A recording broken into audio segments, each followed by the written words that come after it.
अव्यक्त है।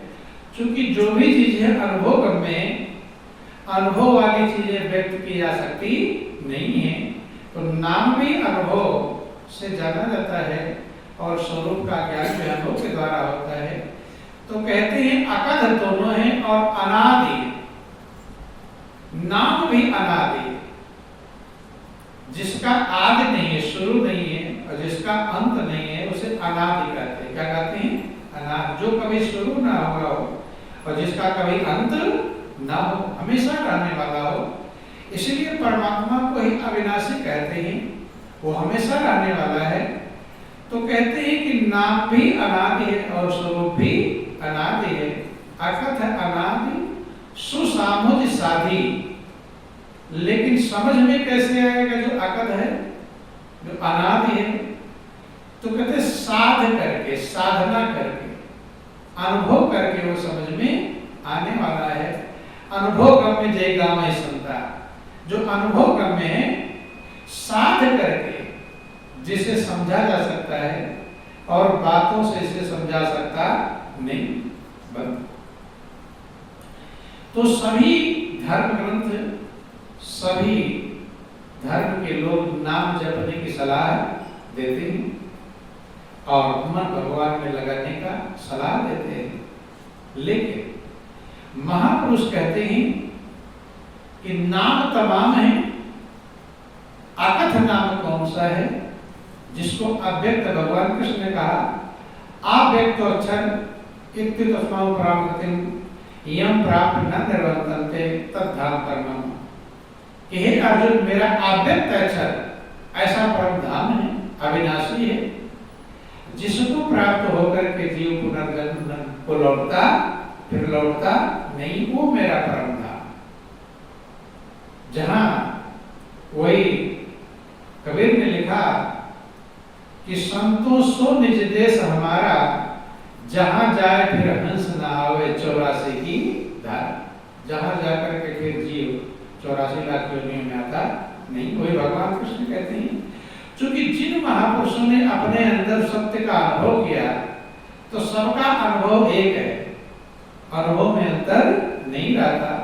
हाँ, जो अनुभव नहीं कर पाते हैं उनके विचारों में अंतर रहता है। जैसे गुड़ जिसने खा लिया होगा तो सबका अनुभव का गुड़ मीठा होता है, लेकिन जिसने गुड़ खाया ना हो तो वो कल्पना करके कहेगा गुस्सा खट्टा भी हो सकता है।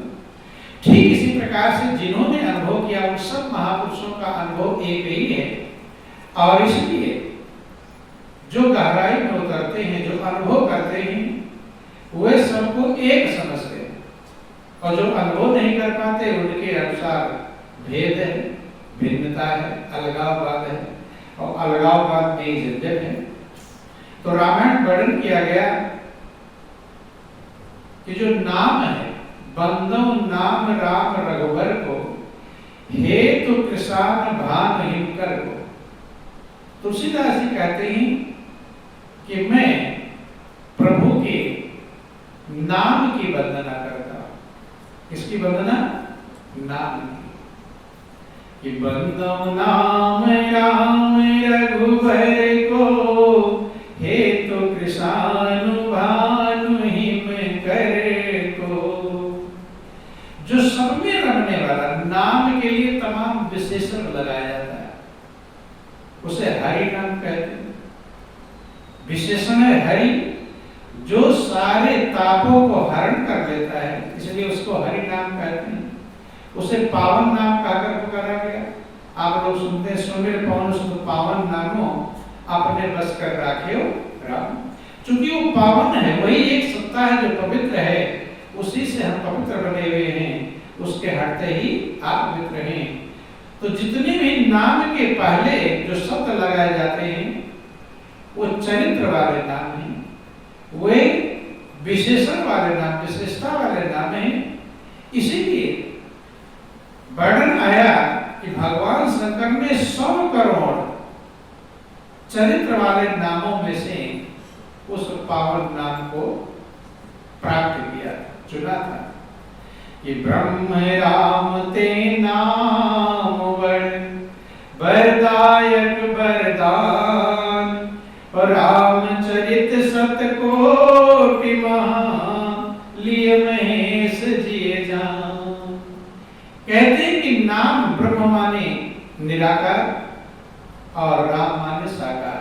दो स्वरूप है परमात्मा के, निराकार कुछ लोग मानते हैं, कुछ साकार। लेकिन कहते हैं नाम दोनों से बड़ा है।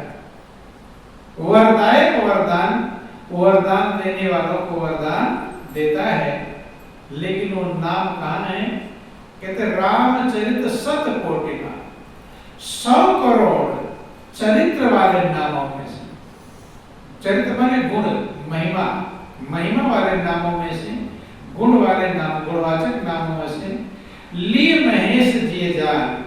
उस नाम को भगवान शंकर ने अपने कहा जाना था हृदय में, कहा जाना था हृदय में, अनुभव किया था। चूंकि अनुभव अब में है तो कहते हैं बंदो नाम राम रघुवर को, राम नाम इसलिए कहा गया सब में रमने वाला है, वो कण कण में जले जले में रम रहा है।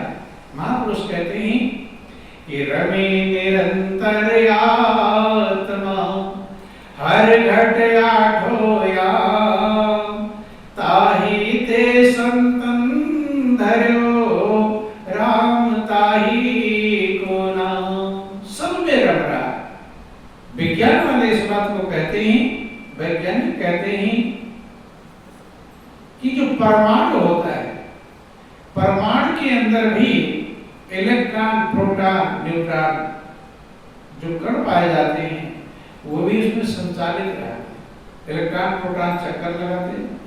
परमाणु इतना छोटा कण होता है जो आंखों से दिखाई नहीं पड़ता, उसके अंदर भी संचालित है कण, जिसको वाइब्रेशन कहकर पुकारा गया, स्पंदन कहकर पुकारा गया। उस परमाणु के अंदर भी वाइब्रेशन हो रहा है। हमारे सब के आपके अंदर वाइब्रेशन है, वही एक वाइब्रेशन है जो सब में रम रहा है, कण कण में रम रहा है। इसलिए उसे रमने वाला राम कहकर पुकारते हैं।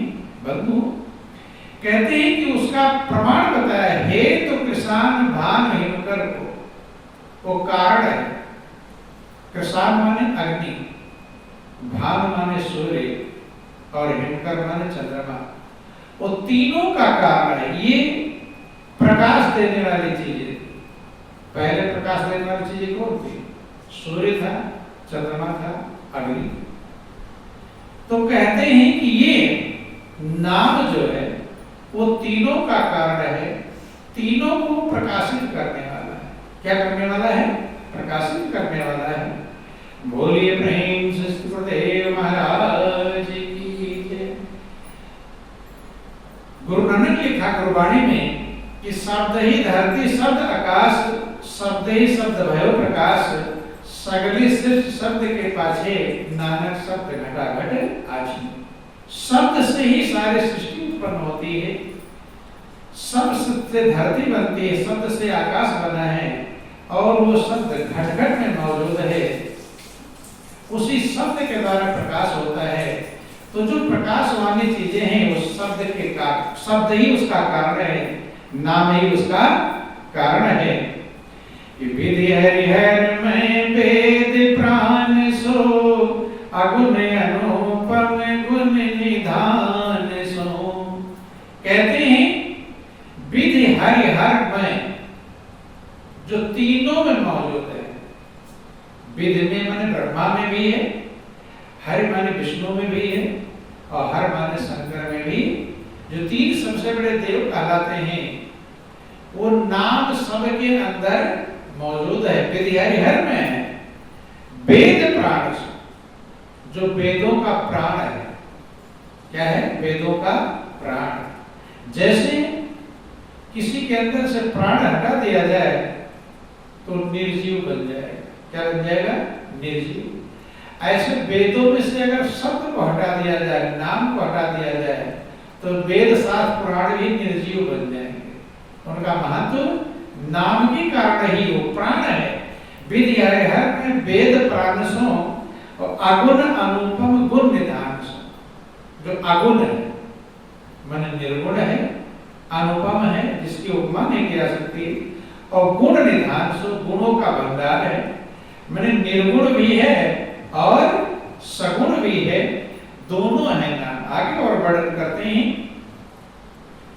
कि महामंत्र जोई जपत महेशु, काशी मुक्ति हेतु उपदेशु। उसे महामंत्र कहकर पुकारा गया, जो सब में रम रहा, जो वेदों का प्राण है, जो सब के अंदर मौजूद है, जो हमारे आत्म स्वरूप है, कहते वो महामंत्र है। मंत्र क्या कार्य करता है? किसी चीज को अपने बस में करता है, और नाम ने सारे संसार को अपने बस में कर लिया है, तो इसलिए उसे एक महामंत्र कहकर पुकारा गया। महामंत्र जो जपत महेशु, काशी मुक्ति हेतु उपदेशो। जिस महामंत्र को भगवान शंकर जपते, स्मरण करते हैं, सुमरण करते हैं, और काशी में मुक्ति का जो कारण है उपदेश देते हैं, तो जनरली लोग काशी बनारस वाली काशी समझते हैं, लेकिन वास्तव में जो महापुरुषों की काशी है वो काया ही काशी है। कौन सी काशी है? आपकी जो काया है, जो मनुष्य का जीवन है, यही काशी है, और इसी में मुक्ति प्राप्त हो। ध्यान देना, कबीर दास काशी में रहा करते थे।